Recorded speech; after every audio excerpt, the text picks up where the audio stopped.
नमस्कार दोस्तों, आप सभी का स्वागत है इस सीरीज में जहां हम सभी अनुच्छेद पर चर्चा करते हैं।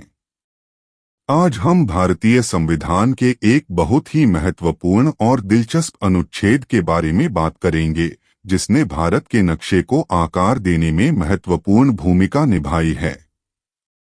वह है अनुच्छेद 2।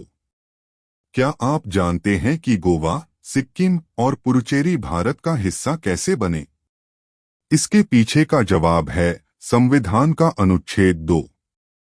अनुच्छेद 2 भारत की संसद को यह अधिकार देता है कि वह भारतीय संघ में नए राज्यों को शामिल करे या उनकी स्थापना करे। सीधे शब्दों में कहें तो संसद कानून बनाकर किसी भी ऐसे क्षेत्र को भारत का हिस्सा बना सकती है जो अभी तक भारत का हिस्सा नहीं है। यह किसी भी नए क्षेत्र को भारत में लाने की शक्ति है। अनुच्छेद 2 दो तरह की शक्तियों के बारे में बात करता है। नए राज्यों का प्रवेश, एडमिशन। इसका मतलब है कि संसद ऐसे किसी क्षेत्र को भारत में शामिल कर सकती है जो पहले से ही एक राजनीतिक इकाई है लेकिन भारत का हिस्सा नहीं है।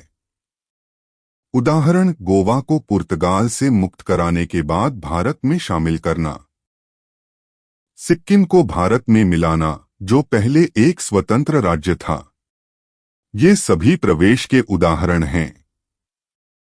नए राज्यों की स्थापना, एस्टैब्लिशमेंट। इसका उपयोग उन क्षेत्रों के लिए किया जाता है जो पहली बार एक राज्य के रूप में स्थापित किए जा रहे हैं।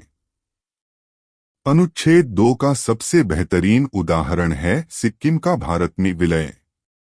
साल 1974 में 35वें संविधान संशोधन अधिनियम द्वारा सिक्किम को भारत का एक सहराज्य बनाया गया और फिर 1975 में 36वें संविधान संशोधन अधिनियम के माध्यम से सिक्किम भारत का 22वां पूर्ण राज्य बन गया। यह पूरी प्रक्रिया अनुच्छेद 2 के तहत संसद द्वारा किए गए कानून से संभव हुई। यहाँ एक और बात समझना बहुत जरूरी है, अनुच्छेद 2 और 3 के बीच का अंतर। अनुच्छेद 2 उन राज्यों के बारे में है जो भारत का हिस्सा नहीं हैं और उन्हें भारत में शामिल किया जा रहा है। अनुच्छेद 3 उन राज्यों के बारे में है जो पहले से ही भारत का हिस्सा हैं और संसद उनकी सीमा, नाम या क्षेत्रफल में बदलाव कर रही है। जैसे कि आंध्र प्रदेश से तेलंगाना को अलग करके एक नया राज्य बनाना।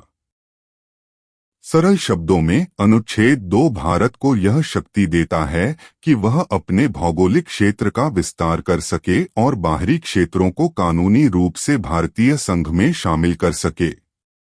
यह हमारे संविधान की एक ऐसी शक्ति है जो देश की एकता और अखंडता को बनाए रखने और उसे बढ़ाने में मदद करती है।